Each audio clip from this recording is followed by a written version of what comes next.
Also joining me are two of the film's co-stars, Lily Tomlin and Dustin Hoffman. I am pleased to have each of them here. Welcome. Thank you, sir. Nice to have you. Thank you, sir. Let's get this off the right track.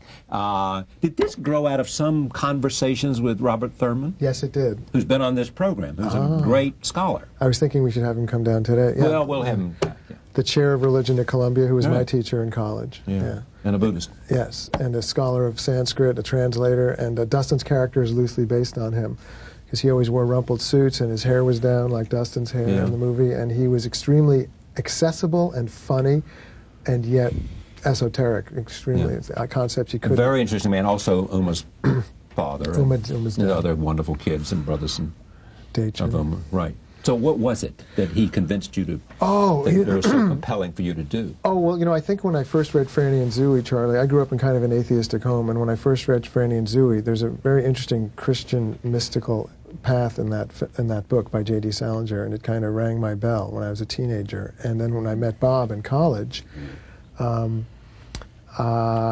took many courses from him, and I'm a friend with him, and I'm going to write another movie with him. But Bob talks about infinity, which Dustin's character talks about in the movie, infinity, and the fact that there's no such thing as nothing, and that matter and energy are not born or created. They're not created or destroyed. So it's a closed system. This is quantum physics. Therefore, your consciousness recycles infinitely. The only point of all this is I'm only interested in philosophy insofar as it's practical and makes you feel more alive. And he made me feel very alive. And I love the idea of maybe him looking over my shoulder or these guys looking over my shoulder when you're in the middle of your banal traffic jam or work, spilling coffee, and you see out of the corner of your eye and remember infinity, or the cross for some people, or the Jewish star for some people, or whatever it is. But that takes you out of your everyday head. Well, did I read somewhere you were going to do a different movie at one point with Mark Wallenberg and Lily about meditation? There's a Zendo on East 67th Street, not far from this studio, where a Zen master came over from Japan 30 years ago and started it. He's one of the first Zen masters to come from Japan. And every evening at 6 o'clock you can find lawyers, scientists, carpenters, janitors sitting there. They come in, they take their coats off, put their bags down, sit in the dimness and investigate consciousness and being together. And I went there for 4 years and learned a lot there and wanted to make a comedy there. I thought it was a great place because I think it's funny that all these people come and do that together who don't know each other. But I also think it's quite serious. Although, as a Zen monk told me, if you're not laughing, you're not getting it. You're not getting the big picture. That's so, great. So I wrote that for 18 months for Lily, because this is after Three Kings. I wanted to write for Jason Schwartzman, whom I adored from Rushmore. I wrote for Lily, because I've adored Lily since Flirting with Disaster, and for Mr. Hoffman, who was going to be in Three Kings. And there's a funny story behind that. Why weren't you in Three Kings? Mr. Hoffman. Yeah, exactly. But why wasn't he in Three Kings? He wanted to be in Three Kings. You didn't send him the script? We worked on it together for a couple of months. Yeah, I was going to play the George Clooney part. Right. And then he told the studio he wanted me, and they said, no, that's the George Clooney part. Is that right? Goodbye, Mr. Hoffman. And here's the beautiful thing about that is that I went to, after we'd made the film, I went to Dustin's office to pay my respects. And did I ever tell you this? I went to tell him I'm sorry that didn't work out, and I feel terrible about it. I couldn't control it, and I still have every intention of working with you, and you're one of the reasons I'm in cinema. And he said, after I'd finished that, he said, that's it? And I said, well, yeah. I said, came here to apologize and tell you. He said, no, you got to do it in the mensch way. You got to bring me something. So, like a car or what? No, a big tennis part, racket? Right? A big part. Oh, I see. He has plenty of tennis rackets. But you got it. That's exactly that's a great idea. If you're going to come to bring bad news, bring something to make up for it. And so something that's bigger than the original. They won't let me use you in that, but here's this. So 5 years later, I called him and I said, you remember that?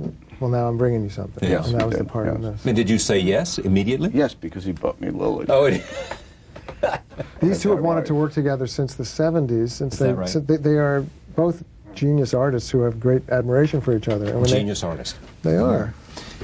Tell me what this movie's about.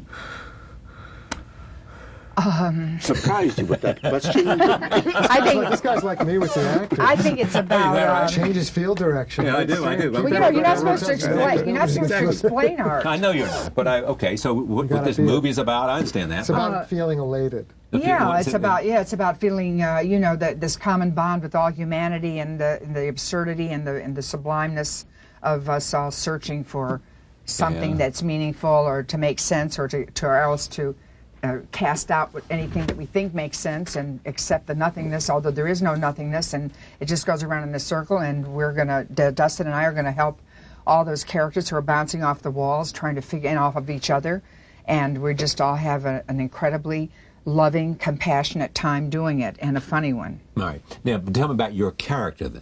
My character is... Because we're going to show some film clips, and I want America to understand. All right, well, my what they're character seeing. is in tandem with Dustin's. We're Bernard and Vivian Jaffe. Which one is which? It's not that weird. Vivian and Bernard, right. If I have on the right dress, we'll know right away. Yeah, right. And so we are existential detectives. We probably were educated, we studied a lot in France. We kind of have certain French affectations. We drive a Citroën. We that was sort of our heyday, maybe in the 60s, 70s. We really were steeped in for the French intellectualism, and we've kind of invented this whole lifestyle for ourselves. We believe deeply in this philosophy that everything is connected and loving. Right. And so She believes that, by the way. Everything is connected and loving. Lily herself. some days I do. Well, don't Some you? days I You do. don't? I don't believe it every day. We disagree a little. I don't believe it every day. How do you disagree that everything is connected and loving? I think everything is connected. I think that we basically fight our own human nature, which is flawed by definition. Once you understand you're really a flawed species, But just about then you get on with it. I In didn't. other words, that That's you're exactly selfish, right. that you're not born with the 10 Commandments stamped on So your once you forehead. recognize reality that you are, in fact, Everything that the 10 tempted, Commandments are flawed. not, Yeah. But I think there's a And level life is better that once you recognize that, because you can well, you you're can deal being- with it. You're being honest. In other words, anyone that has children sees how early children lie, manipulate, and try to get away with what they can, and try to make themselves always the center of the universe. And I think that's the way we come out, and we spend a lifetime trying to, develop a consciousness. and a humanity. I don't think it's God-given. We're going to get some email on that. No. Well, no. What's interesting about No, that? I think is so. it- No, is I this didn't part- America would agree with that. Was it? Joseph Campbell would agree with you. He said that that's what Jesus on the cross is. And Mark Wahlberg's a very devout Catholic, and that's why he dovetailed into the movie. Jesus on the cross is not about him being punished. It's about, or suffering. It's about saying yes. It's about having these spikes through your hands, or as you said, these human flaws in this terribly disappointing world in so many respects, and saying yes and opening your heart to that. That's what Joe Campbell said. I think that's like what you're saying. You're I know, saying, but I interrupted. No, you didn't at all. I was interrupting you, but not intentionally. I mean, I think it's really an amalgam. It's just the mix of the whole thing, just as in the movie it is. I mean, Mark and Jason said at the end, there is that connection thing is real, but it's nothing special. It only comes out of the manure of human suffering. And blah, blah, blah. I ask But audiences don't this, say blah, blah, blah. Charlie, I ask audiences this when we do a lot of screenings, and I say, how many people here would say they identify with the French detective Isabelle Huppert, Right. who says life is cruel, meaningless, and manipulative, and horrible, and just accept that, Right. or even add to it in a mean-spirited way. How many people agree with that, or how many people agree with the detectives who actually say there's a more affirmative connection linked to quantum physics that should actually liberate you? If you truly perceive it, it will make you feel more alive and more free and less threatened. If you realize you're infinite. And sometimes some audiences are half and half, and I take one from each and ask them to argue. One night you said that you agreed with more like Isabelle, and everybody, people really respond to that, sort of what you're saying. They respond when you talk, you say, So like, Dustin and Isabelle have the same argument. and Isabelle's her, character. and her. Who agree with the same thing, and you Yeah. are the otherwise. Yes? No, I can't say We that, try, sir. we try. I believe aspire to that. in both of them. I think it's at whatever level of living and consciousness you're at, and that changes from hour to hour, day to day. I don't think I'm quite understood. When you said I don't agree with Isabelle, I think we want to be what we aren't. I think we aspire to be what we really aren't. We want. We aspire to live like the Ten Commandments, but we recognize we can't because that's not what makes the world go around. Yes, we want America. Right now, this country wants America to be something that it really isn't. It wants to be, a large segment of this country wants this country to be the cover of the Saturday Evening Post. Wants it to be a basically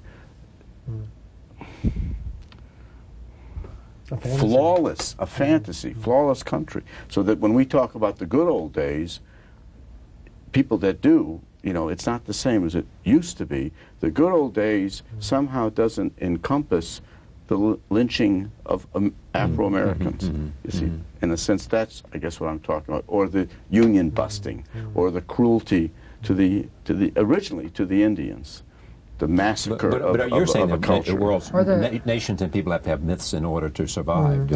They have to live with the notion that we are a certain way, or we want to be a certain way. Right? And Bob Thurman would say it's an evolutionary process. And would he say the difference between Buddhism and Christianity and Hinduism and Judaism and in terms of how they see all that? Well, I can't say that much, except I can say that I think Buddhism does say you're endlessly recycled and there's no creator. It's all unified, and and that's sort of what they talk about, and that's what physics would talk about. I think it's a great departure point. We did an infomercial for this movie with them and Robert Thurman for their services in the movie, and the head of physics at UCLA. And as soon as that guy starts talking about the 10th dimension, which he talks about, they say there's 6 additional dimensions curled up right here that will be regarded as we regard Columbus's time. I think your brain immediately kind of stalls and says, I don't know what you're talking about. What the hell are you talking about? And that is a good place to begin. And the heroes in this movie are my heroes because they're the people who go out into that stratosphere to try to investigate that. Does that make sense? Go ahead. I never went to college, okay? He did, so when he came to me with the script, I asked him to read it and explain it to me because I didn't know anything really about philosophy. I'd never studied it. To this day, I haven't, except what I learned on my own, which isn't a lot. So when he says that, to deconstruct that or break that down very quickly, the world was flat until someone said it's not flat, it's round. Then what we thought was real was no longer real. And then some guy came along and said there's gravity, and that changed a perception of what we didn't know existed before. And then Einstein came along and said there's not just 3 dimensions. 1, 2, 3. There's a 4th called time. Whoa. And that opened up what David is talking about in quantum physics, and I know nothing about this, but I understand what they're talking about, is that there's not just now, the 4th dimension is time, but there's now 5, 6, 7, 8, 9, 10, which they've identified through these quarks or whatever that are smaller than molecules, and what we think of as coincidence, as deja vu, as I feel like I've known you before, are dimensions that we don't yet understand. In the same way that we didn't understand that the world was round when we thought it was flat, and so on. This is almost impossible for us to conceive of. Is that there are dimensions that we haven't yet been able to experience. Yes. Except now, why do you think this is a movie? Not only, no, it's a comedy. Exactly. I know. Is that better? It's better. I mean, this is interesting stuff to me and interesting stuff to everybody sitting at the table, interesting stuff for the evening. But then there's another leap to say, how do I take these ideas and make it into a comedy? Yeah. Well, I think the conceit is funny. The conceit of the what? Central conceit. What is the central conceit? That there are people, this married couple, that you can go and hire. Yeah, take you to. To investigate the meaning of your life. You give them carte blanche. They're going to confront you philosophically at any point during your day. Yeah, right, they're going to come to your home. So that, to me, is funny. All right, roll tape. Here's the first scene about what this movie is about. Did you cut a scene in which the 3 characters are talking about what the movie's about? There was a backstory we shot between these guys and Isabelle. Right. Where they had all been, I mean, we just alluded to it. There were scenes where they analyzed it and faced it. It doesn't explain the whole movie. In fact, I think it unexplains it. I mean, it takes away from the explanation in some ways. It's like another movie almost. Yeah. But it's part of David's fertile, incredibly spontaneous, yearning and wanting to make it something alive and deep and rich. And so how is he different to work for than other directors? Well, first of all, he's really original. Well, it's clearly that. And so, well, that's clearly that. I mean, lots of people are talented or very, good. Yeah. But David. But let me ask you a different way, Lily. Is he different? In other words, everything you know about David, in terms of battles he's had, in terms of Three Kings, in terms of other movies he wanted to make, and studios said no, not now. Whatever there is a sense that this guy is marching to a different drummer. God bless the person that does battle in this business art form, because in any other art form you can miss and then retrieve, miss and then retrieve. If you're writing, you tear it up, you throw it away. If you're painting, you scratch it out, you redo it. Right. If you're directing a film, you are forced by the people that give you the money to get it right the first time. And most people compromise. And in a finite time. And most people what? Compromise, right. It's fine. God bless the person that fights that, that frame, that impossible frame. Even when he doesn't want to compromise to meet the sort of creative instinct of the actor? Oh, no. There's two kinds of directors. There's three kinds. There's ones that don't like us. There's ones that tolerate us. It's like parents with children, yes, I know. And there's ones who really love actors, and he loves actors. And actors, like children, pick that up immediately. Our actors are like children. Well, in the relationship with directors, they are. Well, in the sense, I mean, I think it's an extremely positive thing you've said, because actors are like children because that means that they're original, they are instinctive, they are still alive, they're not afraid. They have not been worn down by the process. Fearlessness personified. We're being parents. This is fearlessness personified. In his personal life, in his professional life, it's just a desire to live as fully as possible. Just like he said, Thurman made him feel alive. When he was in college, it was certain doors and windows opening, and because David wants to let all that in to such a degree that it makes you love him. Are they different in terms of how you as a director work with these two people? Are they in terms of do you suggest more? Do you lead more? Do you hold back more? Do you seek, do you as a director with this sort of philosophical base that you have react differently to these two principal actors in your film?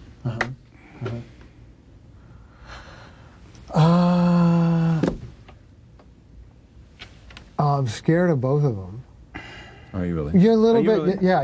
I'm getting on something. Yeah, well, for sure, because when you have people who you respect, who are enormously talented, and they're a generation older than you, I mean, it's intimidating. Or half a generation, whatever the hell it is. Take my mic off, I am... What? I'm saying it's intimidating to suddenly, when she came to my house to go to the to do a sweet to go to the bathroom. For flirting with the bathroom. She went to the bathroom. I said, Lily Tomlin's going to the bathroom in my little apartment on 99th Street. It was very intimidating. Anyway, it's intimidating, but also, they're strong-minded people, and they may not agree with me, and I may have to, and even like you said, even if they don't agree with me, I'm still going to have to kind of go, could you do a couple like this for me? Could you do? I still have to push, right? Of course, and we wouldn't expect less. Yeah. I got you. I don't think you hold back In any way I'm just saying how it whatsoever. feels. Actually, they're both enormously inventive, and they would bring me things, and they come from an era that I think... Era?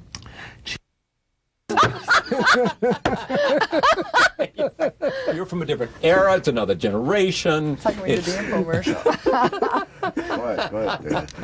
Well, You didn't know he went to thought the- about you this way. Well, he we thinks went of to you. He thinks of you as ancient. That's the truth. What do you mean? I'm just saying. I was at my high school today, which was a trip, and I went into the room where I first saw The Graduate, Dustin, in 1974. What's going on over there? Yeah. Are you seriously concerned about the era thing? Yeah. This is another show just for you and me. We can go into this deeper, can't we? Yes, I hope so. go ahead. I hope so. Yeah. You see, there he's sensitive, though. He's worried. He's Yes, worried I that know you he is are. sensitive. He's worried that he's worried that there's some. He's worried that beyond the laughter, there's some truth. But here, very, very quickly. Well, always beyond the laughter, there's some truth. Of course so there is, it's I know. perfectly all right. It's how it has to be.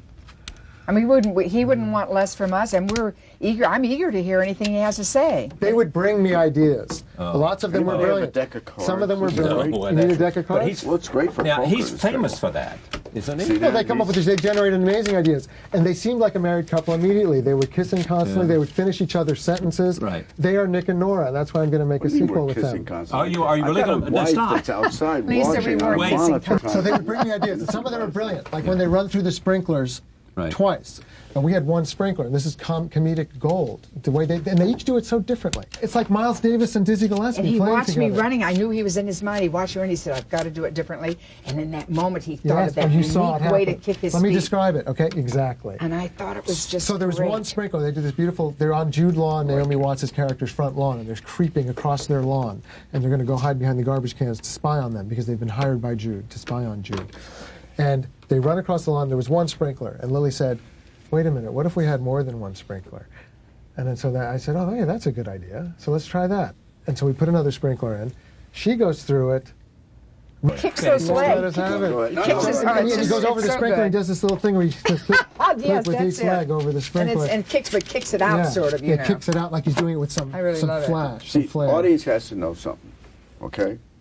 Actors in movies, we are absolutely at the mercy of the director. The director tells us to do something.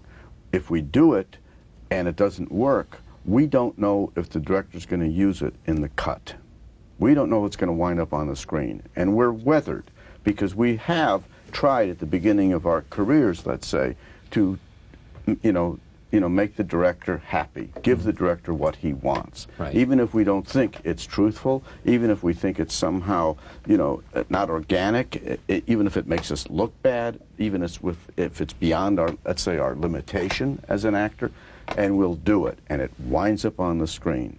And if you're an actor then who gets, works in films fairly consistently, you say to yourself, am I crazy? I'm not going to do that anymore.